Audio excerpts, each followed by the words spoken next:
Assalamualaikum warahmatullahi wabarakatuh. Perkenalkan, nama saya Jihan Fadila, NPM 2164107666. Saya dari kelas 1A, jurusan Pendidikan Matematika. Baiklah, di sini saya akan menjelaskan tentang pedoman umum ejaan bahasa Indonesia. Yang pertama ada pemakaian huruf, yaitu yang pertama ada huruf abjad. Abjad yang dipakai dalam ejaan bahasa Indonesia terdiri atas 26 huruf, yaitu A, B, C, D, E, F, G, H, I, J, K, L, M, N, O, P, Q, R, S, T, U, V, W, X, Y, dan Z. Kemudian ada huruf vokal. Huruf yang melambangkan vokal dalam bahasa Indonesia terdiri atas 5 huruf, yaitu A, E, I, O, dan U. Kemudian ada huruf konsonan, yaitu huruf yang melambangkan konsonan dalam bahasa Indonesia terdiri atas 21 huruf, yaitu B, C, D, F, G, H, J, K, L, M, N, P, Q, R, S, T, V, W, X, Y, dan Z. Kemudian ada huruf diftong, yaitu di dalam bahasa Indonesia terdapat 4 diftong yang dilambangkan dengan gabungan huruf vokal AI, AU, EI, dan OI. Contohnya pandai, A dan I-nya. Kemudian ada harimau, survei, dan amboy. Kemudian ada gabungan huruf, konsonan gabungan huruf, yaitu konsonan KH, NG, NY, dan SY. Masing-masing melambangkan satu bunyi konsonan. Contohnya khusus KH, kemudian bangun NG, nyata, dan musyawarah. Kemudian ada huruf kapital. Huruf kapital adalah huruf yang berukuran dan berbentuk khusus, lebih besar dari huruf biasanya. Biasanya digunakan sebagai huruf pertama dari kata pertama dalam kalimat, huruf pertama nama diri, dan sebagainya. Contohnya, Ikatan Ahli Kesehatan Masyarakat Indonesia. I pada kata ikatan itu merupakan huruf kapital, ahli A-nya huruf kapital, kesehatan K-nya huruf kapital, masyarakat M-nya huruf kapital, dan Indonesia I-nya huruf kapital. Kemudian huruf miring terbagi menjadi 3. Huruf miring dipakai untuk menuliskan judul buku, nama majalah, atau nama surat kabar yang dikutip dalam tulisan, termasuk dalam daftar pustaka. Misalnya, saya sudah membaca buku Salah Asuhan karangan Abdul Muisis, yaitu S-nya miring dan asuhan A-nya miring. Kemudian, huruf miring dipakai untuk menegaskan atau mengkhususkan huruf, bagian kata, atau kelompok kata dalam kalimat. Misalnya, dia tidak diantar, tetapi mengantar. Diantar huruf miring dan mengantar juga huruf miring. Kemudian, huruf miring dipakai untuk menuliskan kata atau ungkapan dalam bahasa daerah atau bahasa asing. Misalnya, ungkapan Bhinneka Tunggal Ika dijadikan semboyan negara Indonesia. Tulisan Bhinneka Tunggal Ika itu dibuat menjadi huruf miring. Kemudian ada huruf tebal. Huruf tebal dipakai untuk menegaskan bagian tulisan yang sudah ditulis miring. Misalnya huruf DH seperti pada kata Ramadan, DH tidak terdapat dalam ejaan bahasa Indonesia. Kemudian ada huruf tebal dapat dipakai untuk menegaskan bagian-bagian karangan, seperti judul buku, bab, atau subbab. Misalnya, 1.1 latar belakang masalah dibuat menjadi huruf tebal. Kemudian yang kedua ada penulisan kata. Yang pertama, kata dasar. Kata dasar ditulis sebagai satu kesatuan. Misalnya, kantor pajak penuh sesak. Kemudian ada kata berimbuhan. Imbuhan yaitu awalan, sisipan, akhiran, serta gabungan awalan dan akhiran. Ditulis serangkai dengan bentuk dasarnya. Misalnya berjalan. Ber merupakan kata imbuhan. Kemudian bentuk terikat ditulis serangkai dengan kata yang mengikutinya. Misalnya adibusana, adinya huruf kata berimbuhan, kemudian infrastruktur dan proaktif.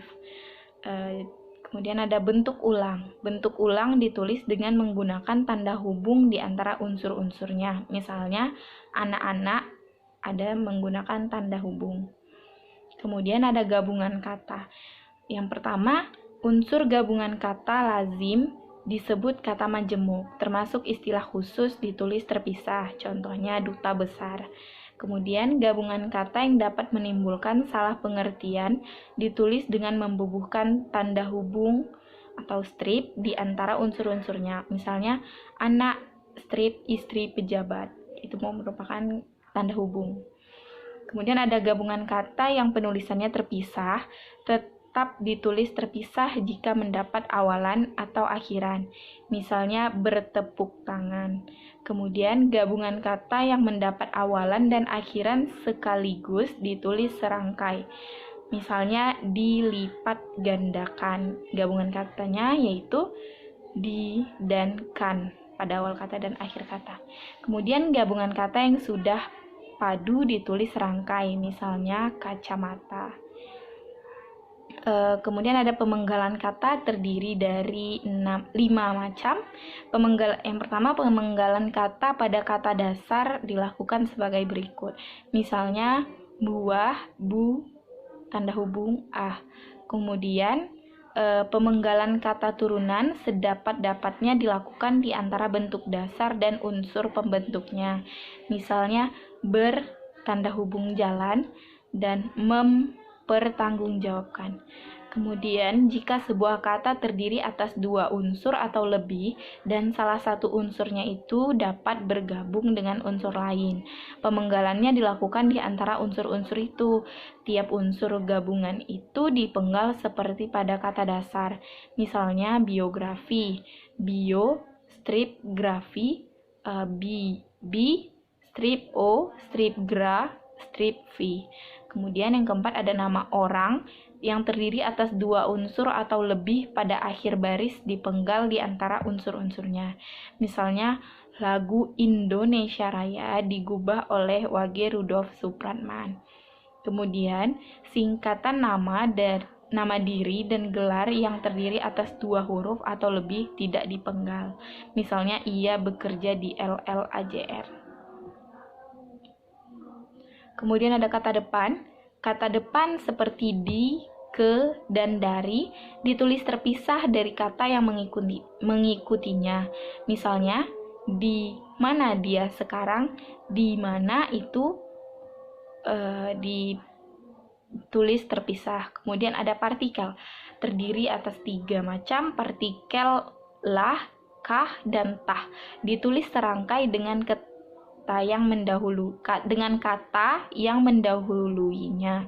Misalnya, bacalah buku itu baik-baik. Kemudian, partikel pun ditulis terpisah dari kata yang mendahuluinya. Misalnya, apapun permasalahan yang muncul, dia dapat mengatasinya dengan bijaksana. Pun itu merupakan partikel yang ditulis terpisah dari kata yang mendahuluinya.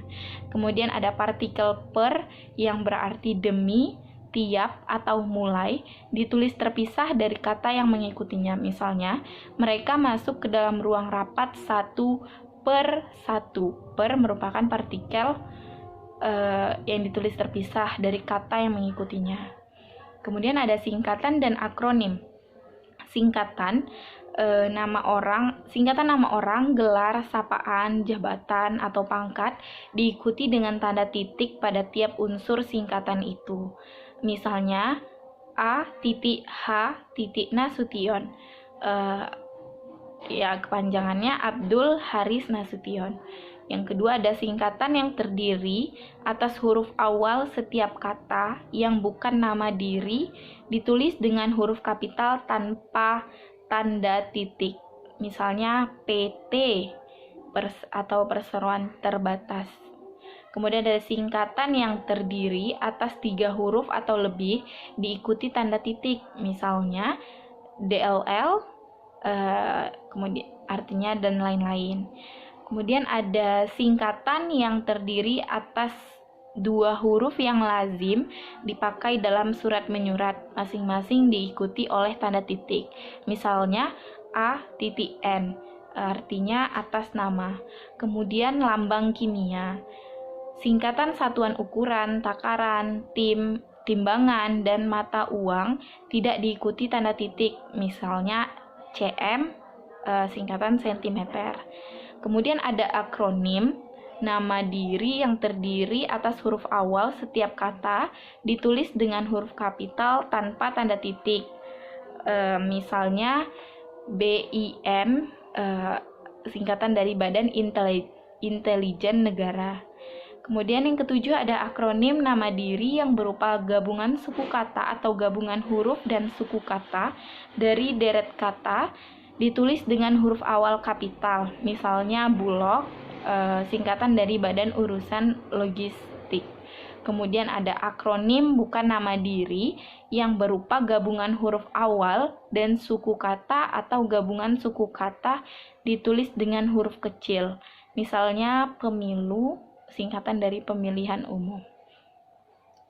Kita lanjut, ada angka dan bilangan. Bilangan yang pertama, bilangan dalam teks yang dapat dinyatakan dengan satu atau dua kata ditulis dengan huruf, kecuali dipakai secara berurutan seperti dalam perincian. Misalnya, mereka menonton drama itu sampai 3 kali.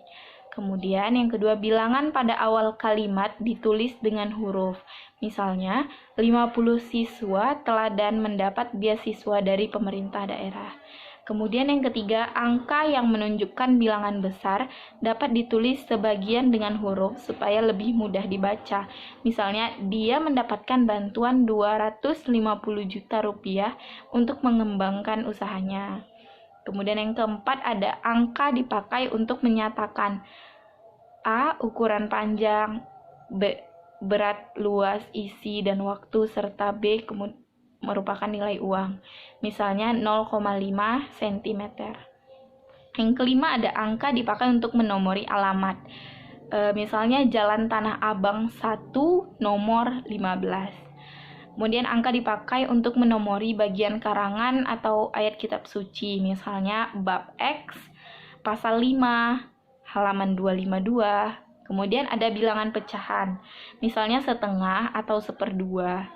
Kemudian ada penulisan bilangan tingkat dapat dilakukan dengan cara berikut. Misalnya abad XX atau dapat dibaca dengan abad ke-20,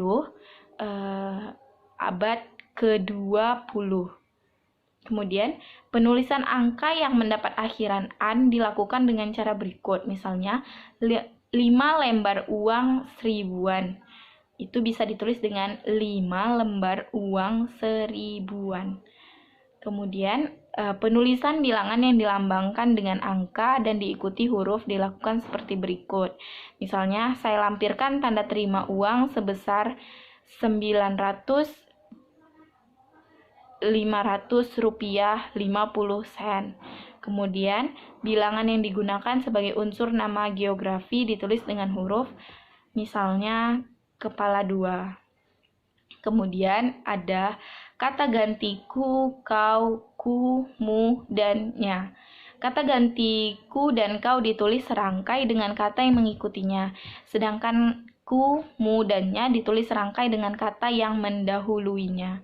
Misalnya, rumah itu telah ku jual. Ku merupakan kata ganti serangkai dengan kata yang mengikutinya. Kemudian ada kata sandang, si, dan sang. Kata si dan sang ditulis terpisah dari kata yang mengikutinya. Misalnya, surat itu dikembalikan kepada si pengirim. Kemudian yang ketiga ada pemakaian tanda baca. Yang pertama tanda titik. Tanda titik terbagi menjadi 5 macam. Tanda titik dipakai pada akhir kalimat pernyataan, misalnya mereka duduk di sana. Kemudian diakhiri dengan titik. Kemudian yang kedua, tanda titik dipakai di belakang angka atau huruf dalam suatu bagan ikhtisar atau daftar. Misalnya, A.1. Kondisi kebahasaan di Indonesia. Yang ketiga, tanda titik dipakai untuk memisahkan angka jam, menit, dan detik yang menunjukkan waktu atau jangka waktu.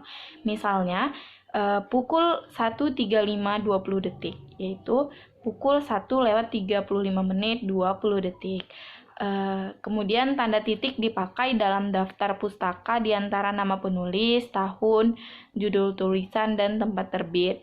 Misalnya, Pusat Bahasa, Departemen Pendidikan Nasional, 2008, Peta Bahasa di Negara Kesatuan Republik Indonesia, Jakarta, Kemudian, tanda titik dipakai untuk memisahkan bilangan ribuan atau kelipatannya yang menunjukkan jumlah. Misalnya, Indonesia memiliki lebih dari 13.000 pulau.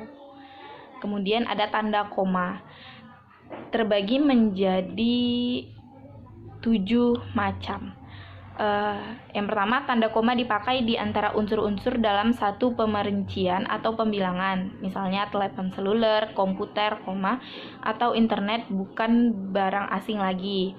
Kemudian, tanda koma dipakai sebelum kata penghubung seperti tetapi, melainkan, dan sedangkan dalam kalimat majemuk atau setara. Misalnya, saya ingin membeli kamera, tetapi uang saya belum cukup. Kemudian, tanda koma dipakai di belakang kata atau ungkapan penghubung antar kalimat, seperti oleh karena itu, jangan demikian, dengan demikian, sehubungan dengan itu, dan meskipun demikian. Misalnya, mahasiswa itu rajin dan pandai. Oleh karena itu, dia memperoleh beasiswa belajar di luar negeri. Yang keempat, tanda koma dipakai untuk memisahkan petikan langsung dari bagian lain dalam kalimat. Misalnya, kata nenek saya, tanda petik. Kita harus berbagi dalam hidup ini. Kemudian, yang kelima, ada tanda koma dipakai di antara nama orang dan singkatan gelar akademis yang mengikutinya untuk membedakannya dari singkatan nama diri, keluarga, atau marga. Misalnya, Ratulangi, S.E, Nyonya Khadijah, MA. Kemudian tanda koma dipakai sebelum angka desimal atau di antara rupiah dan sen yang dinyatakan dengan angka, misalnya 12,5 meter. Kemudian, tanda koma dipakai di belakang keterangan yang terdapat pada awal kalimat untuk menghindari salah baca atau salah pengertian. Misalnya, dalam pengembangan bahasa, kita dapat memanfaatkan bahasa daerah. Kemudian ada tanda titik koma, terbagi menjadi 2 macam. Yang pertama, tanda titik koma dapat dipakai sebagai pengganti penghubung untuk memisahkan kalimat setara yang satu dari kalimat setara yang lain di dalam kalimat majemuk. Misalnya, hari sudah malam, tanda titik koma, kemudian anak-anak masih membaca buku. Dan kemudian yang kedua, ada tanda titik koma dipakai untuk memisahkan bagian-bagian pemerincian dalam kalimat yang sudah menggunakan tanda koma. Misalnya, ibu membeli buku, pensil, dan tinta, titik koma, baju, celana, dan kaos, titik koma, pisang, apel, dan jeruk. Kemudian, yang keempat ada tanda titik 2. Terbagi menjadi 4 macam. Yang pertama, tanda titik 2 dipakai pada akhir suatu pernyataan lengkap yang diikuti pemerincian atau penjelasan. Misalnya, mereka memerlukan perabot rumah tangga, tanda titik 2, kursi, meja, dan lemari. Kemudian tanda titik 2 tidak dipakai jika pemerincian atau penjelasan itu merupakan pelengkap yang mengakhiri pernyataan. Misalnya, tahap penelitian yang harus dilakukan meliputi tanda titik 2, persiapan, pengumpulan data, pengolahan data, dan pelaporan. Kemudian, tanda titik 2 dipakai sesudah kata atau ungkapan yang memerlukan pemberian. Misalnya, ketua, tanda titik 2-nya yaitu Ahmad Wijaya. Kemudian sekretaris, tanda titik 2, Siti Aryani. Kemudian bendahara, titik 2, Aulia Arimbi. Yang keempat, tanda titik 2 dipakai dalam naskah drama sesudah kata yang menunjukkan pelaku dalam percakapan. Misalnya, ibu, tanda titik 2, bawa koper ini, nak. Kemudian, ada tanda hubung. Tanda hubung dipakai dipakai untuk menandai bagian kata yang terpenggal oleh pergantian baris. Misalnya, di samping cara lama diterapkan juga cara baru. Di samping cara lama diterapkan juga ca, kemudian pada baris berikutnya ra baru, ca-nya dikasih tanda hubung. Kemudian ada tanda hubung dipakai untuk menyambung unsur kata ulang. Misalnya anak, kata hubung anak. Kemudian tanda hubung dipakai untuk menyambung tanggal, bulan, dan tahun.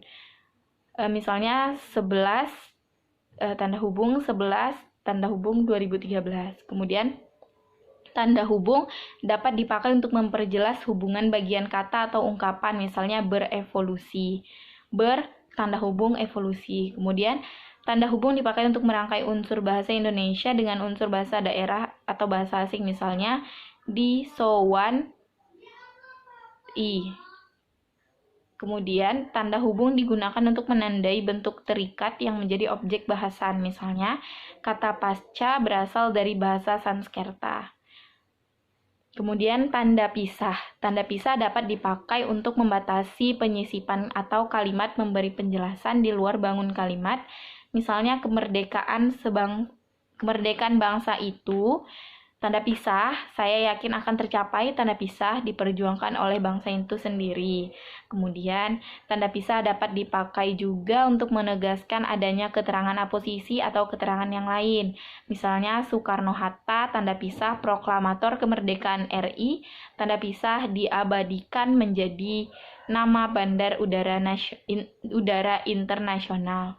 Kemudian, ada tanda pisah dipakai di antara dua bilangan, tanggal atau tempat yang berarti sama dengan atau sampai ke, misalnya tahun 2010 sampai ke 2013. Kemudian ada tanda tanya terbagi menjadi dua, yaitu tanda tanya dipakai pada akhir kalimat tanya, misalnya kapan Hari Pendidikan Nasional diperingati, siapa pencipta lagu Indonesia Raya, kemudian diikuti dengan tanda tanya. Dan kedua, tanda tanya dipakai di dalam tanda kurung untuk menyatakan bagian kalimat yang disangsikan atau yang kurang dapat dibuktikan kebenarannya. Misalnya, Monumen Nasional mulai dibangun pada tahun 1961. Di Indonesia terdapat 740 bahasa daerah. Kemudian diikuti dengan tanda tanya. Dan ada tanda seru. Tanda seru dipakai untuk mengakhiri ungkapan atau pernyataan yang berupa seruan atau perintah yang menggambarkan kesungguhan, ketidakpercayaan, atau emosi yang kuat. Misalnya, alangkah indahnya taman laut di Bunaken. Kemudian diikuti dengan tanda seru.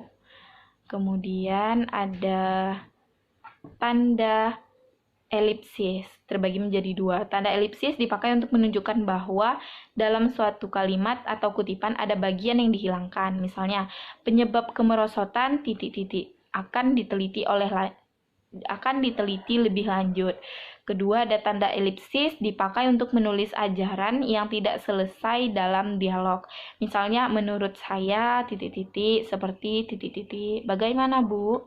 Kemudian ada tanda petik terbagi menjadi tiga. Yang pertama, tanda petik dipakai untuk mengapit petikan langsung yang berasal dari pembicaraan, naskah, atau bahan tertulis lain. Misalnya, merdeka atau mati, seru Bang Tomo dalam pidatonya. Merdeka atau mati diapit dengan tanda petik. Kemudian yang kedua, tanda petik dipakai untuk mengapit judul sajak, lagu, film, sinetron, atau buku yang dipakai dalam kalimat. Misalnya sajak pahlawanku yang diapit dengan tanda petik terdapat pada halaman 125 buku itu. Kemudian tanda petik dipakai untuk mengapit istilah ilmiah yang kurang dikenal atau kata yang mempunyai arti khusus. Misalnya tetikus, komputer ini sudah tidak berfungsi, dilarang memberikan. Tetikus diapit dengan tanda petik. Kemudian ada tanda petik tunggal. Tanda petik tunggal dipakai untuk mengapit petikan yang terdapat dalam petikan lain. Tanya dia, kau dengar bunyi kring-kring tadi? Kring-kring diapit dengan tanda petik tunggal. Kemudian tanda petik tunggal dipakai untuk mengapit makna, terjemahan, atau penjelasan kata atau ungkapan. Misalnya tergugat, artinya adalah yang digugat itu tanda yang digugat pakai tanda petik tunggal. Kemudian ada tanda kurung. Tanda kurung terbagi menjadi 4. Yang pertama, tanda kurung dipakai untuk mengapit tambahan keterangan atau penjelasan. Misalnya, dia memperpanjang surat izin mengemudi atau SIM. Kemudian, tanda kurung dipakai untuk mengapit keterangan atau penjelasan yang bukan bagian utama kalimat. Misalnya, Sajak Tranggono yang berjudul Ubud, dalam kurung nama tempat yang terkenal di Bali, ditulis pada tahun 1962. Kemudian, tanda kurung dipakai untuk mengapit huruf atau kata yang keberadaannya di dalam teks dapat dimunculkan atau dihilangkan. Misalnya, dia berangkat ke kantor selalu menaiki bus Transjakarta Bus memakai tanda kurung. Kemudian, tanda kurung dipakai untuk mengapit huruf atau angka yang digunakan sebagai penanda pemerincian. Misalnya, faktor produksi menyangkut A. Bahan baku, B. Biaya produksi, C. Tenaga kerja A, B, dan C menggunakan tanda kurung. Kemudian ada tanda kurung siku terbagi menjadi 2, yaitu tanda kurung siku dipakai untuk mengapit huruf kata atau kelompok kata sebagai koreksi atau tambahan atas kesalahan atau kekurangan di dalam naskah asli yang ditulis orang lain. Misalnya, Sang Sapurba mendengar bunyi gemerisik. De itu menggunakan tanda kurung siku. Kemudian ada tanda kurung siku dipakai untuk mengapit keterangan dalam kalimat penjelas yang terdapat pada dalam tanda kurung. Misalnya, persamaan kedua proses itu. Dalam kurungnya, perbedaannya dibicarakan di dalam bab 2. Ada tanda kurung siku, lihat halaman 35-38. Kemudian tutup kurung perlu dibentangkan di sini. Kemudian ada tanda garis miring. Tanda garis miring dipakai dalam surat nomor pada alamat dan penandaan masa 1 tahun yang terbagi dalam 2 tahun takwim. Misalnya tahun ajaran 2012 atau 2013. Atau bisa dibaca dengan tahun ajaran 2012 garis miring 2013. Kemudian tanda garis miring dipakai sebagai pengganti kata dan atau serta setiap. Misalnya, mahasiswa garis miring mahasiswi, itu artinya mahasiswa dan mahasiswi. Kemudian darat garis miring laut, itu artinya lewat darat atau lewat laut. Kemudian tanda garis miring dipakai untuk mengapit huruf, kata-kata atau kelompok kata sebagai koreksi atau pengurangan atas kesalahan atau kelebihan di dalam naskah asli yang ditulis orang lain. Misalnya, buku pengantar Ling garing G garing Uistik karya Verhaar dicetak beberapa kali. Kemudian yang terakhir ada tanda penyingkat atau apostrof dilambangkan dengan tanda kecil di atas. Tanda penyingkat dipakai untuk menunjukkan penghilang bagian kata atau bagian angka dalam konteks tertentu. Misalnya, dia kan kusurati, kan menggunakan tanda penyingkat yaitu akan. Kemudian mereka sudah datang, kan pada contoh merupakan tanda penyingkat yang artinya bukan. Sekian dari saya, lebih dan kurang saya mohon maaf. Terima kasih. Assalamualaikum warahmatullahi wabarakatuh.